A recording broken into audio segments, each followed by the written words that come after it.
How do covert narcissists abuse their partners? And why do their partners stay? We're going to be talking about that in this video.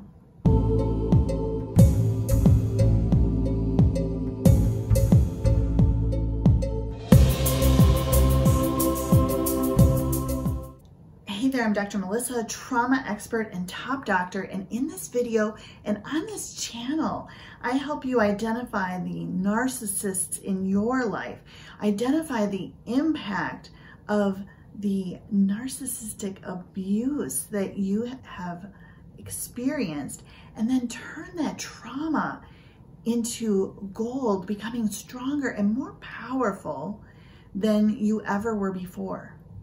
If that sounds right up your alley, click subscribe, click that notification bell so that you get notified of each and every video. Today we're talking about how covert narcissists abuse their partners. And if you've experienced this, you know that the abuse is so subtle, it's so insidious, it's not even apparent to the outside world. And most likely, for many months, years, even decades, it's not been apparent to you. Even though it's not apparent, it doesn't mean it's mild. In fact, because it's so subtle, it makes it all the more severe. Because your sense of self, your sense of confidence and self-esteem and worthiness, your ability to make decisions has been slowly eroded over time. It's such a minuscule amount at a time that you didn't even know it was happening. So how does this happen in the first place? The covert narcissist has sought you out because you are a valuable person. You are an excellent source of narcissistic supply. You are someone who is going to raise their status and make them look good. How? First, you're attractive. You're physically attractive, smart, educated, successful, connected, wealthy. You are one of those people that has everything going for you. You raise the status of the covert narcissist. Two, you're caring and compassionate. You see the world as a beautiful, loving place. You treat others with respect. You care about their well-being.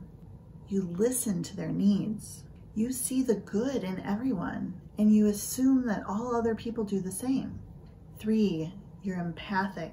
You have a significant amount of empathy, which means that you feel what other people are feeling. If they're feeling sad, you're feeling sad right there with them, as if you were in their shoes in the same experience. If they're feeling angry or rejected or joyful, you're right there with them, as if it were happening to you. A covert narcissist takes these gifts and weaponizes them against you. They will belittle and devalue you specifically for the talents and strengths that make you so attractive, undermining your competence. They will betray your big, compassionate, caring heart by luring you into their trap. And they will exploit your empathy with the drama and the chaos that they create. In the beginning, during the love bombing phase, the covert narcissist mirrors your interests, your communication style, your love language. You might hear them say things like, "Let me take care of that for you. You work so hard." Or, "We finish each other's sentences." Or, "You don't need to buy me anything. Spending time with you is more than enough." "Let me rub your shoulders. You've had a long, hard day." "Pinch me. Am I dreaming? I've never felt like this before." "Are you sure you're still single? How has someone not snatched you up yet? I am the luckiest person in the world. Can I tell you something crazy?" Or, "I've never told anyone this before." "Then I love you." Or, "Let's get married." Here you feel on cloud nine, like you've met this perfect person who understands you, who gets you, who sees the truth of who you are, who loves you as you are, and who wants to commit to being with you. On your end, it is all rosy. And on the covert narcissist end, it's all tactics. These tactics are specifically designed to make someone like you, a neurotypical person, feel loved, feel good, feel honored, feel revered, feel cherished. These tactics are strategically designed to get a particular response, specifically to get you to fall in love. I'm going to talk about one tactic they use so often, the soft close. For any of you who are in sales and marketing, you know exactly what this is. It goes something like this. You know, I appreciate how supportive you are, right? And you say, yes.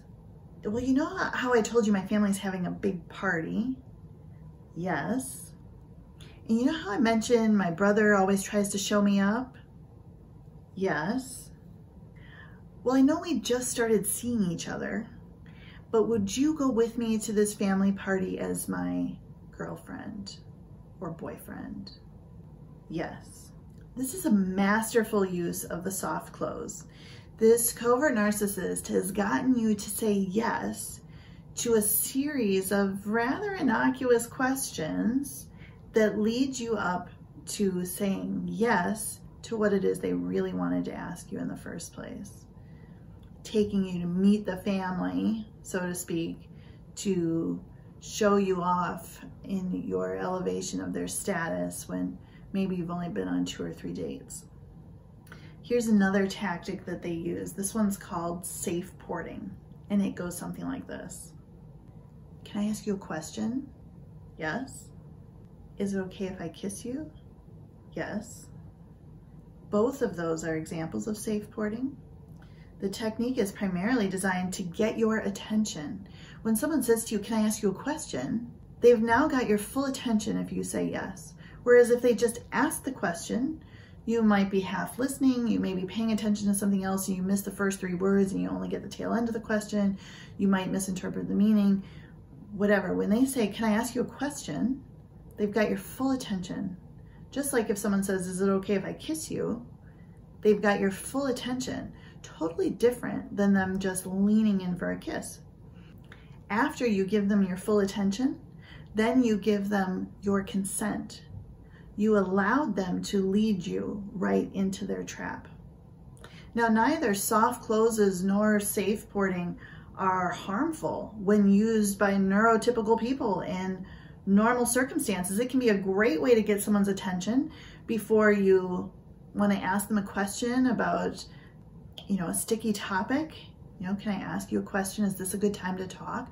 It's a great tactic to use to make sure that you're being mindful and respectful of what someone else is doing in their time, that you're finding a time that works for both of you to come together. We're not talking about neurotypical people. We're talking about when you are in a relationship with a covert narcissist. When you are in a relationship with a covert narcissist, they are using these as tactics to walk you into their trap. The sole purpose is to manipulate you. It's not really so romantic after all, is it? The relationship really goes downhill from there. Maybe you've caught them in a lie. Maybe you've pointed out something they've done and asked them to be accountable. Maybe you've called out their use of weaponized incompetence or future faking. Now they're feeling scared. They're terrified, actually. They lash out in anger. They devalue you in a desperate attempt to elevate themselves, to make them feel better than they do, to avoid the shame that they're feeling. They criticize the very things that they worshipped about you. When you dress up and you go to a party with them, they say you're just trying to get attention from other men. When you go to their work function and you're a great conversationalist with their coworkers, you're just trying to fit in because you don't know anyone. They say, oh, you just have to be the center of attention. When you get a promotion, in that successful career that they found so attractive in the beginning, their response is, oh yes, I know, you have to be perfect. When you have a huge success, whether that's at work, whether that's in your personal life, they say, you know, I just don't think I'm good enough for you. When you're asked to be the expert speaker on a panel at a big conference, they say, well, you'll love that. You always think you're the smartest person in the room.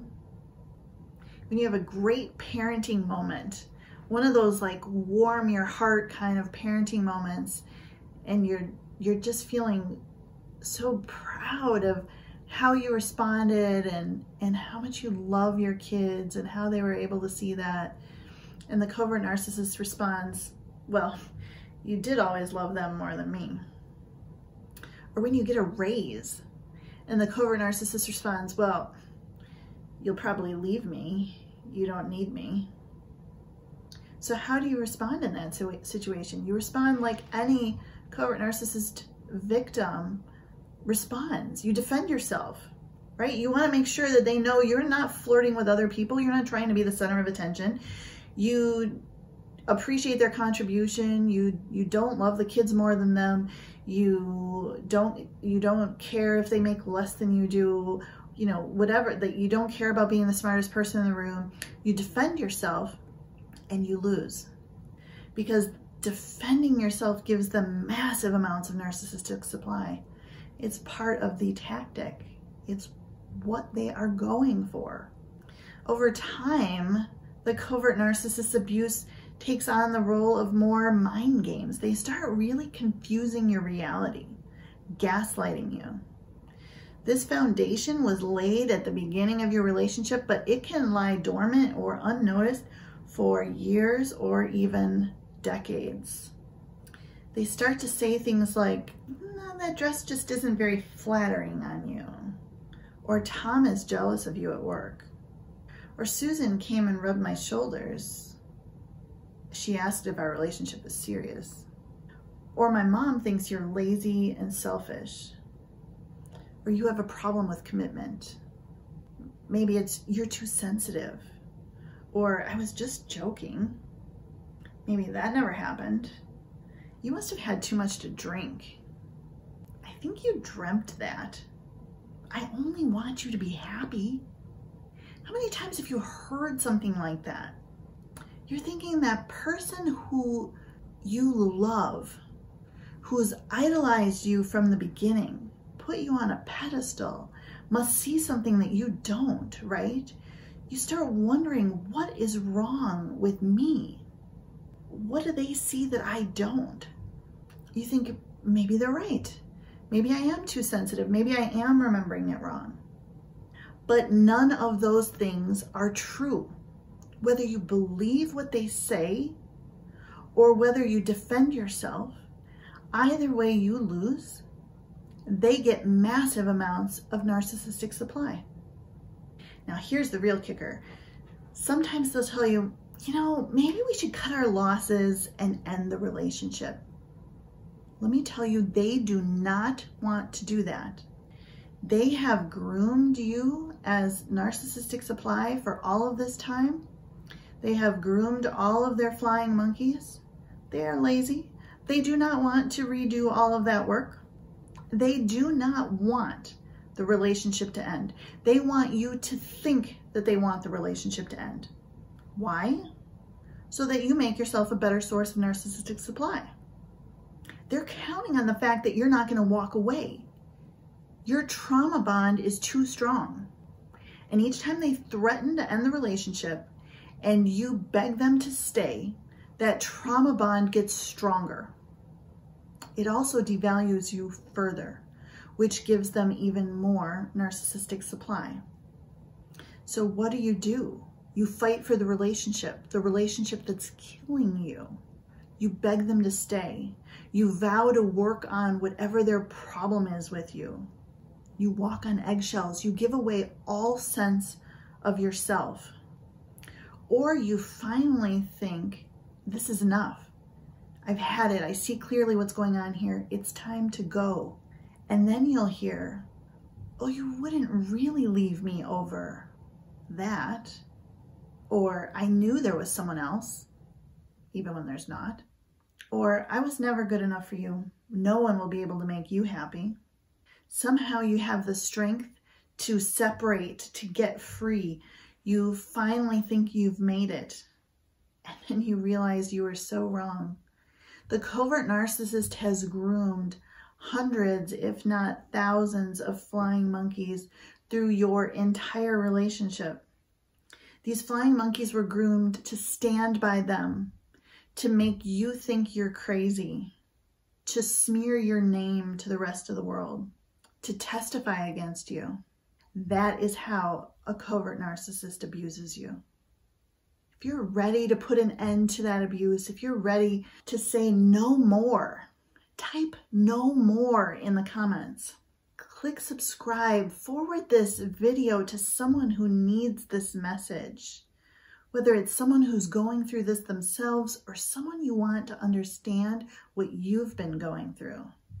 And if you know that you're ready to move along the path of healing from narcissistic victim to anti-fragile narcissist survivor, download my free clarity guide to get clarity about where you are in that 5-step process and what action you can take in the next step to move your healing forward. You'll also be on my email list and get other free resources to help you on this journey.